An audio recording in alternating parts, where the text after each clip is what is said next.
It's Sunday, April 30th, 1939. The New York World's Fair is opening today out at Flushing Meadows. Mayor LaGuardia is there to give a speech, and Albert Einstein, and President Franklin Roosevelt. Roosevelt is televised for the first time by a single NBC camera for an estimated 1,000 viewers in a 50-mile radius. The fair's organizers, a consortium of businessmen and political operatives in the city who conceived the fair back in 1936 when the Depression was still grinding on, predicted a crowd of 1 million today. But it's a blustery, rainy day, and the wet crowd is at best half that. Some people estimate it's only 200,000. The damp speakers crackle as Einstein gives his speech in the evening. When he pulls a switch, the whole fairground is supposed to be lit up. Instead, the generators overload and throw the whole fair into a blackout. I'm not the first writer to see this as a bad omen. The 1939 World's Fair, with its wonderful perisphere and trilon and all those soaring streamlined pavilions, celebrated the world of tomorrow just as the world of today was falling apart all around it. In the decade between the opening of the World's Fair in 1939 and the laying of the cornerstone for the United Nations complex in 1949, a period of death and destruction on a scale never seen before in human affairs, New York City was reaching the height of its power and influence in the world. It was already the largest, busiest, wealthiest city on the planet, powerhouse of international finance and shipping, corporate headquarters, media, manufacturing, merchandising, etc., etc. It had long been the de facto capital of the United States in most any way that matters except for national politics. And for the 12 years that FDR was in the White House, spring 1933, spring 1945, New Yorkers effectively ran the national government as well. So many New Yorkers of so many types followed the Roosevelts to Washington that it was virtually Gotham on the Potomac. It was not only the biggest city in the world, it was exceptionally diverse and cosmopolitan. More Jews lived in New York than in any other city in the world, more blacks than in any other city in America, more Irish than in Dublin, more Germans than anywhere outside Germany, almost as many Italians in Rome as in Rome, and so on and so on. And it was diverse in another sense. It was the city we know from the World War II nostalgia. The city of G.I. Joe and Rosie the Riveter, of LaGuardia reading the funnies to kids on the radio, and a sailor bending that poor young woman in half in Times Square. But we're talking New York City. It was immensely more complex and messy and turbulent than you can convey in a handful of memes and images. It was also a city of gangsters and hookers and war profiteers, of bobby soxers and juvenile delinquents, a city of homegrown fascists and Nazis and communists and anarchists, a city of spies and counter-spies, of isolationists and pacifists. It was the birthplace of the atomic bomb and of the scientists who shepherded that project to completion, and of several of the traitors who stole the bomb secret for the Soviets. In the book, I tried to weave as many of those characters and stories as I could into a big composite portrait of New York at a time that I think was New York at its height. I'm just going to skim a few of those stories tonight, and if you want to know more, you know where I refer you. All right, let's go back to the fair. We remember it now from the Trilon and the Perisphere and Futurama and all that stuff. But there was a lot more going on there. There was, for instance, a whole entertainment zone featuring burlesque shows, little people shows, and a Salvador Dali exhibit with nude women swimming around in an aquatic setting, which some wag in the press dubbed 20,000 legs under the sea. More significantly, of the 60 nations that originally signed up to participate in the fair, 3 were missing that Sunday when the fair opened. 2 had recently disappeared as independent states. Hitler had annexed Austria in March of 1938, then, just 6 weeks before the fair opened, invaded and conquered Czechoslovakia. Germany itself had originally signed up for the fair, but withdrew, at least partly because of the harsh and relentless criticism from Mayor Fiorello LaGuardia. In September of '39, as the fair's first season was drawing to a close, Germany and the Soviet Union invaded Poland, and England and France declared war.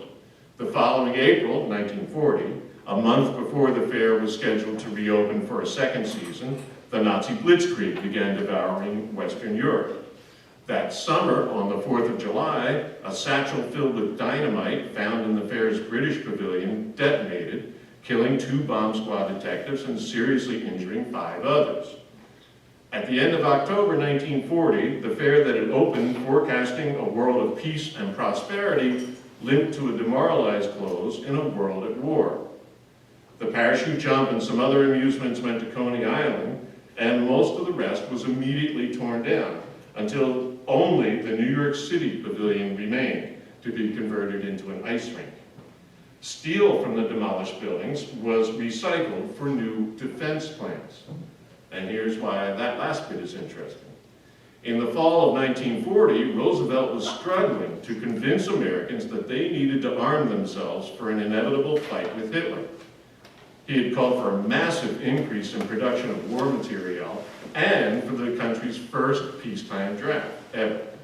But he had to go about all that very carefully, because in the fall of 1940, he was running for an unprecedented third term. His enemies called his supporters third termites.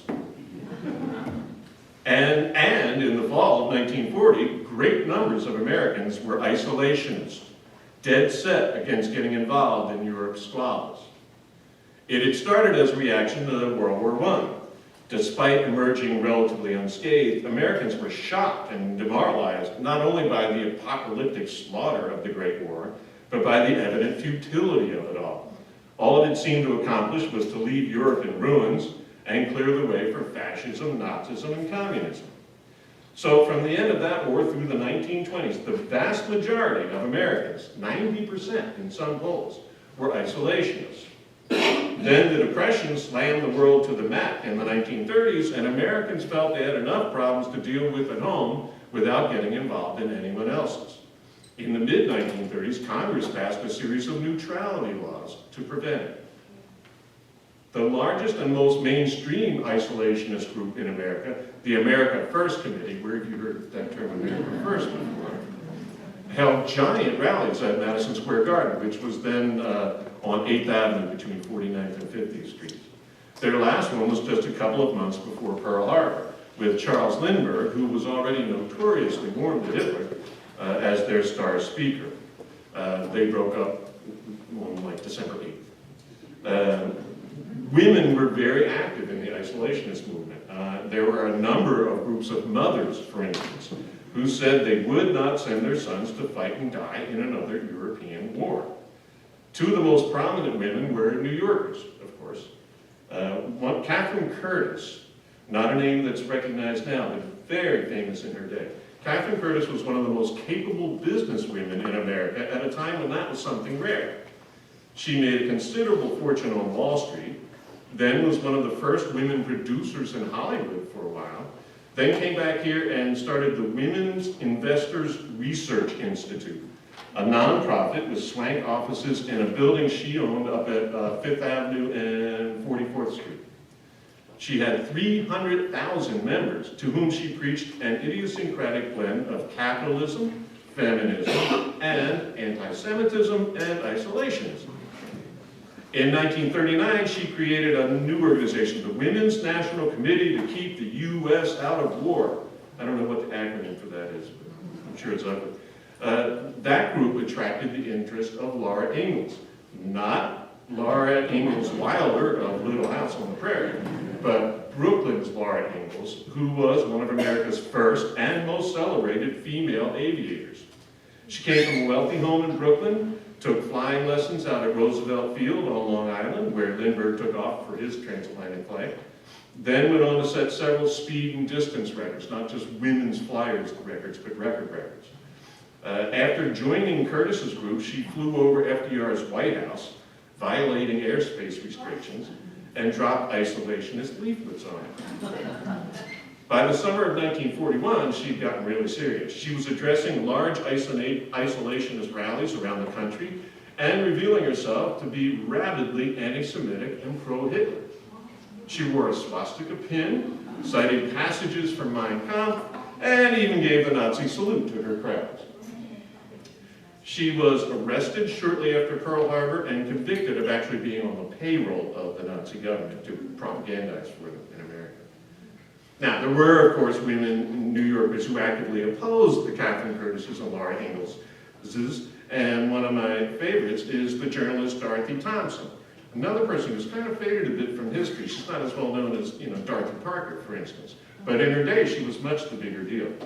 As a young journalist in the 20s, when most Americans were turning their backs on Europe, she went over there from here to write about the post-war political and social turmoil there. By 1927, she was in Berlin, where her circle included Bertolt Brecht, Kurt Weill, and Lotte Lenya, all of whom would flee when Hitler came to power in 1933, with Weill and Lenya selling here in New York. In Berlin, Dorothy met and married Sinclair Lewis, who was then at the top of his career. His last three novels, Main Street, Babbitt, and Elmer Gantry, had all been giant bestsellers, and he was about to win the Nobel. They came back to the village, and they had an apartment on West 10th Street, where he finished his next novel, which was also a hit, Dodsworth. In 1931, Dorothy interviewed Hitler and described him as a little man of startling insignificance. She even wrote a book about it with the cheeky title, I Saw Hitler! Which came out the next year. Now, in her defense, Dorothy was far from the only person to misjudge Hitler before he rose to power in 1933. And when he did, she made up for it by becoming harshly critical of him, and was the first American journalist expelled from Nazi Germany for criticizing in 1934. Over the next few years, she became the second most widely read and discussed newspaper columnist in America, behind Walter Winchell, another New Yorker. When they did lists of the most influential women in America in the 30s, the top three always came up being Eleanor Roosevelt, Claire Booth Luce, and Dorothy Thompson, all New Yorkers, by the way. Dorothy also influenced one of the most widely seen and controversial plays of the 1930s, and one that has been, like America First, has been a bit back in the news over the last couple of years.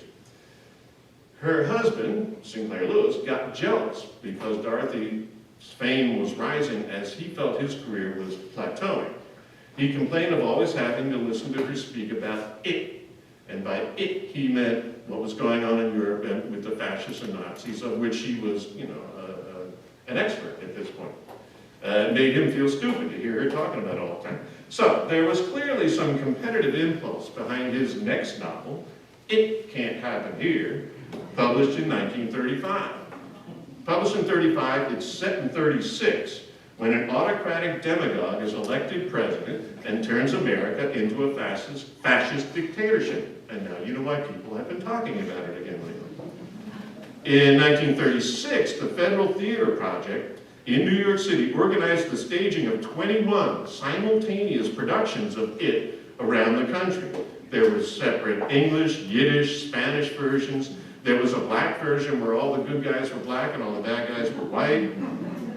It ran into the war years, was far and away the most successful play the FTP did in its time, and was seen by the end of its run by an estimated 250,000 Americans. That's a lot of people to see a play. Now, Ms. Ingalls, to get back to the other side, Ms. Ingalls was very far from the only New Yorker of her time who was either pro-Nazi or pro-fascist or both. In fact, the city harbored thousands of Nazis and fascist supporters. For instance, through the 1920s and 30s, Mussolini was very popular with older Italian immigrants in Little Italy, which at that point was much bigger than a couple blocks in the middle of Chinatown, or as a guy I know calls it, Little Chitaly. It stretched from the east side all the way over to the South Village. When the war came and the New York-born sons and daughters of those folks, those immigrants, decided to join the fight against Mussolini, there were a lot of arguments and a lot of apartments in Greenwich Village. The best organized and most visible pro-Nazi group in America, the German-American Bund, had its national headquarters in a nondescript building that's still there, or at least it was the last time I looked. You can never tell in Manhattan anymore. In Yorkville, up in Yorkville, which was home to one of the largest German communities in the world. The Bund's founder, Fritz Kuhn, was born in Germany, fought in the Great War, joined the Nazi Party in 1921, so he's a founding member, then fled the economic chaos in Germany after the war. Before coming to New York, he was in Detroit, where he worked for the psychotically anti-Semitic Henry Ford, and took U.S. citizenship. Fritz fashioned himself the American Führer. He stashed his family out in Jackson Heights and kept a pied-à-terre in Manhattan, where he could take his lady friends, of which there were many. One of his girlfriends was a woman named Florence Camp. Some newspaper writer nicknamed her, inevitably I guess, Mein Camp.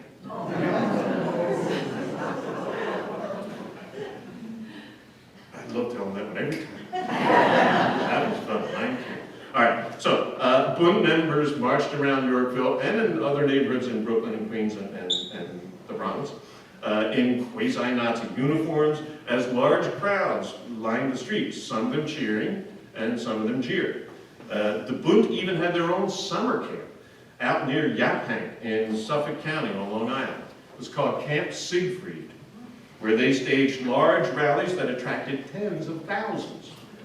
The Long Island Railroad helpfully ran a weekly Camp Siegfried special to get them all there. Long after Camp Siegfried itself was shut down, it maintained a small housing development out near Yaphank that continued under different guises to offer homes only to buyers of good German stock.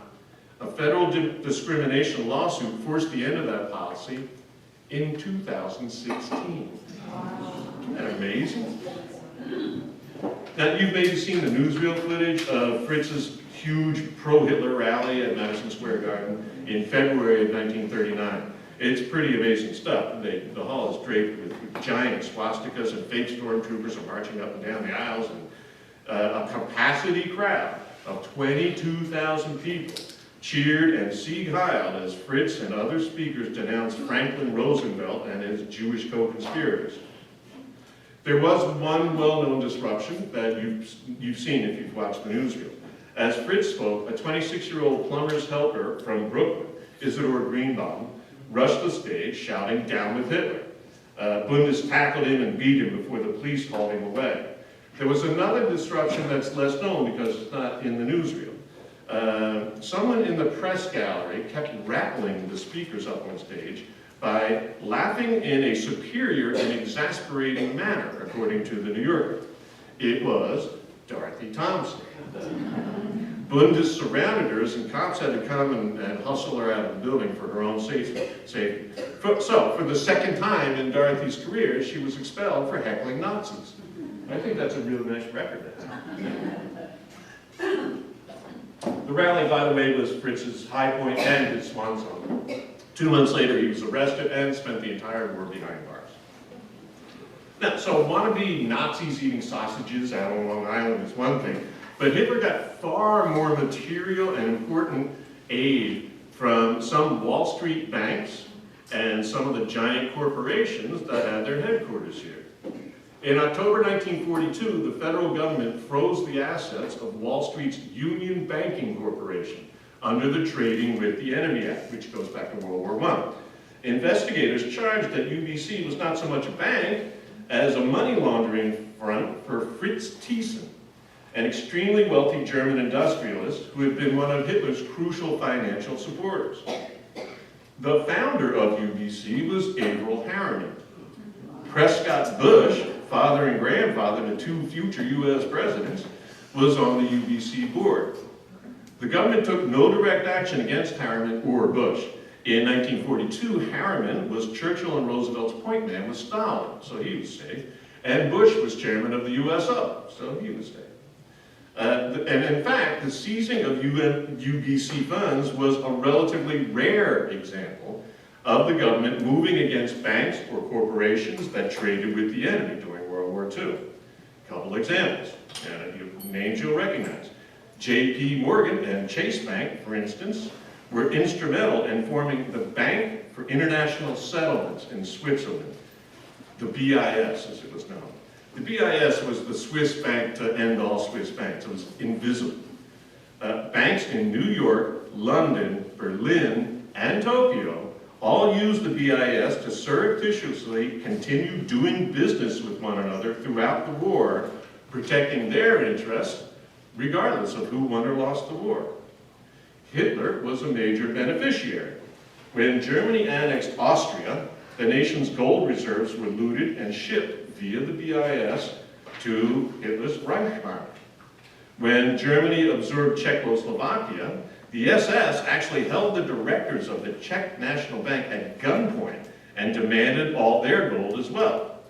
The Czech bankers had just shifted millions to the BIS, thinking it was safe there. The BIS shifted on to Berlin.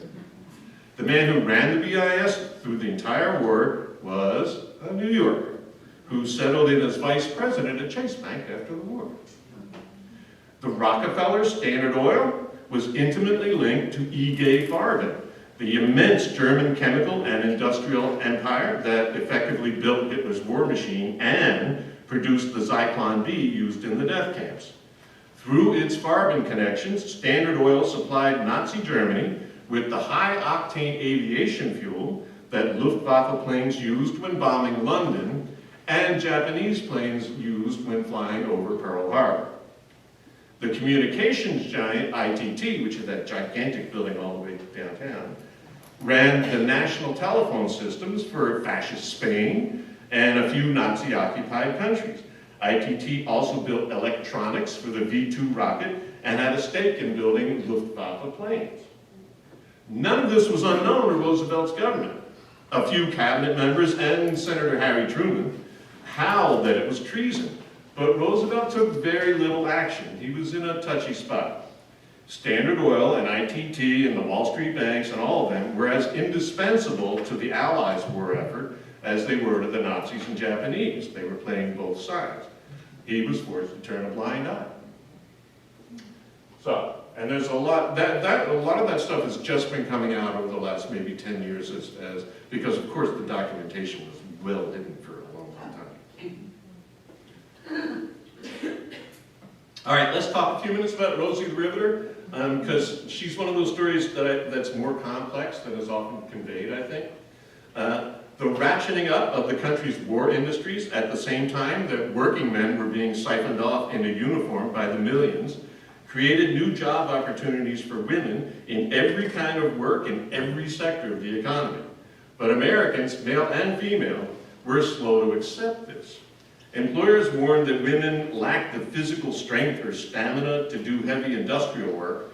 There were worries that working in what were then all-male places like aircraft plants or shipyards would either hypersexualize or masculinize the women. There were also perhaps more accurate worries that the women in such workplaces would distract the men. And among other things, one of the rules that most industrial places put out when they started hiring women was that you couldn't wear tight sweaters on the job. Industrial employers had never thought before about things like childcare, separate bathrooms, maternity leave, all these things that they had to think about now, and they didn't want to be bothered. So at first, employers soaked up pretty much anything male that they could get their hands on. Felons, cripples, high school boys, anything to keep from hiring females. Gradually the tide turned. They ran out of felons and cripples, I guess. And the Brooklyn Navy Yard is a good example.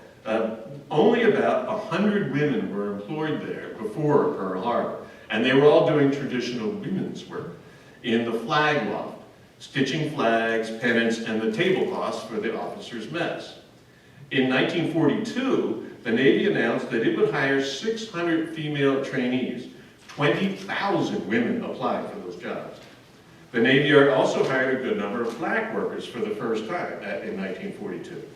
The Yard went from fewer than 10,000 workers before the war to a peak of almost 72,000 during the war. More than 4,600 of them were women. And they weren't just in the flag loft anymore. They were building gun sights and gauges. They were welders' assistants. There were a few crane operators. They were electricians, pipe fitters, and drivers. Times being what they were, the drivers were known as chaufferettes. By 1944, More than 18 million women were working nationwide. They were some 35% of the nation's workforce. They were in airplane factories and steel mills, driving cabs and buses, but they were also in offices and laboratories and hospitals. Yeah, so it was all kinds of work. But there was a catch, and it was a big one. None of it was ever meant to be permanent. When the war ended, everything was supposed to go back to the way it was. Women back to their families and shop counters, and blacks back to domestic service and menial labor. It wasn't just an expectation, it was backed by federal legislation.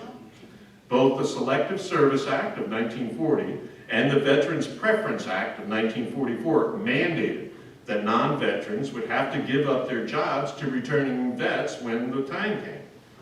And in fact, as soon as the war ended, women and blacks started to be laid off, like the next day. By 1946, the Navy Yard was all male, even in the flag lot. So, all right, so now on a brighter note, even with all that going on, there were a number of ways in which Victory City, as I call it, contributed significantly to the Allied victory in the war in both the Pacific and European theaters. Being the biggest city in the world, New York put more people in uniform than any other city in the country. Some 850,000 New Yorkers went into uniform. They included thousands of women, which was also highly controversial at the time and fiercely resisted in some quarters. The Navy's WAVES program was developed by a native New Yorker, Virginia Gildersleeve, who was then the dean of Barnard College. The Navy took over the Bronx campus of Hunter College, which is now Lehman College, to train thousands of WAVES. New York Harbor was the main port of embarkation for the war in Europe. 3 million troops and 63 million tons of war material passed through the Brooklyn Army Terminal on the way out. And then there's the program that put the final end to the war, which was not for nothing called the Manhattan Project.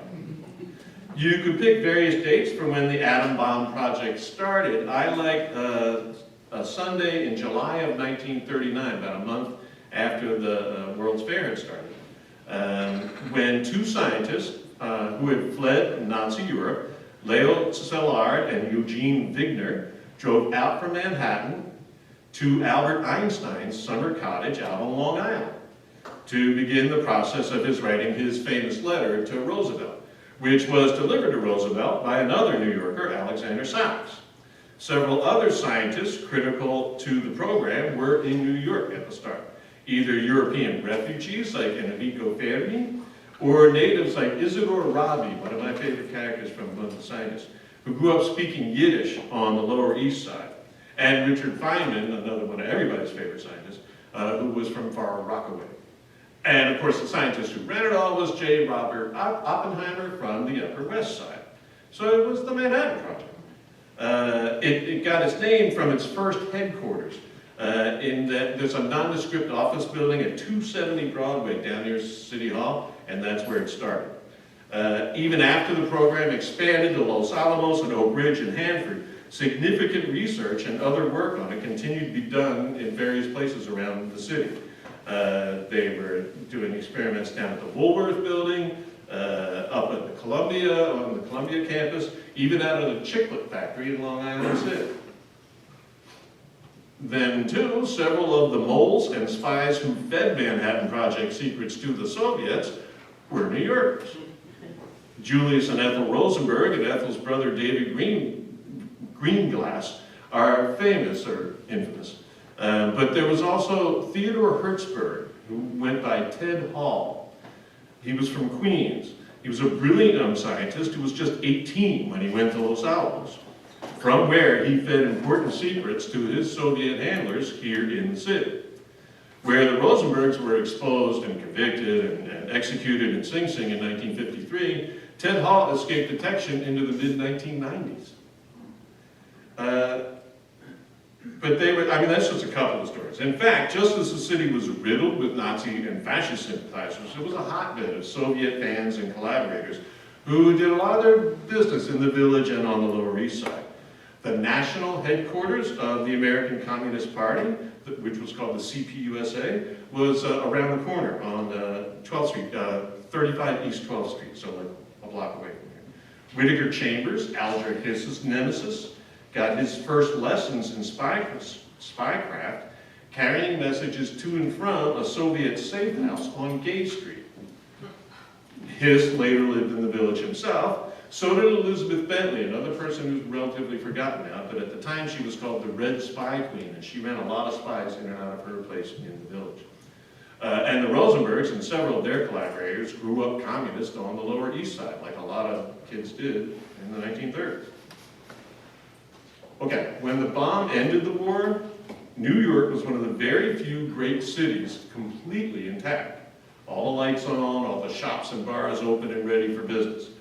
London, Berlin, Moscow, Tokyo, pretty much any other city of any size in Japan, and many others had all been pounded to rubble.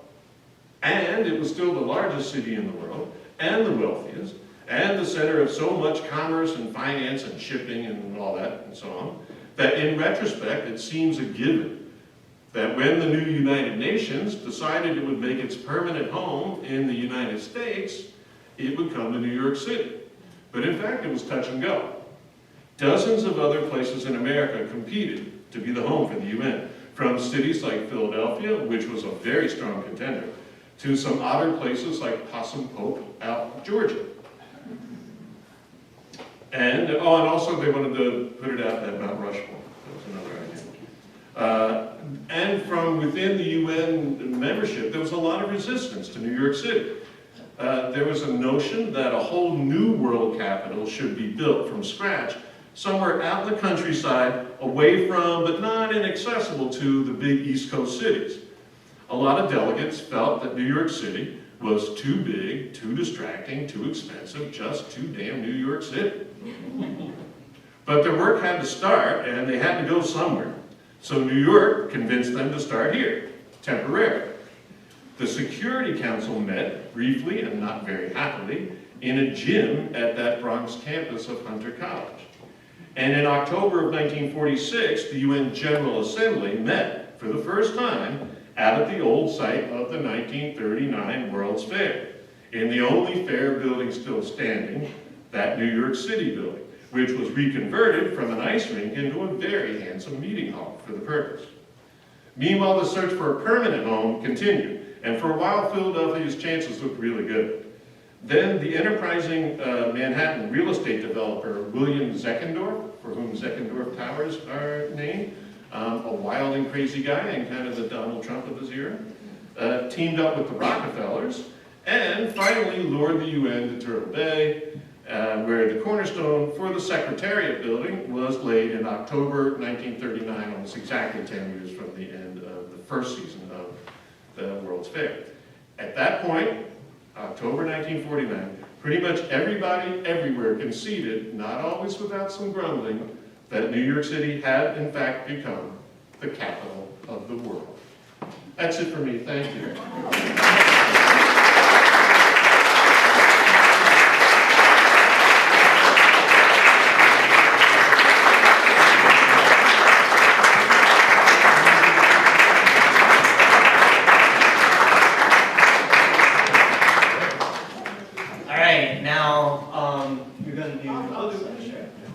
So we're going to sign some books. Do you want to answer a few questions? Let's take a few questions. Okay. Yeah, we'll take a few questions. I'll tell you when I'm done. Yes, ma'am. I was curious about the research you did for all these people and events that took place.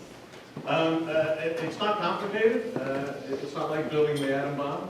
I read, and then I write. For this one, I got to watch a lot of old movies and newsreels and stuff. Listened to a lot of music, read a lot of plays. But mostly it's reading books from them, newspapers from them. Nice thing about the internet is that a lot of the newspapers from then are all online now, so you can sit at home drinking coffee and reading the New York Times from April 15th, 1852 even then.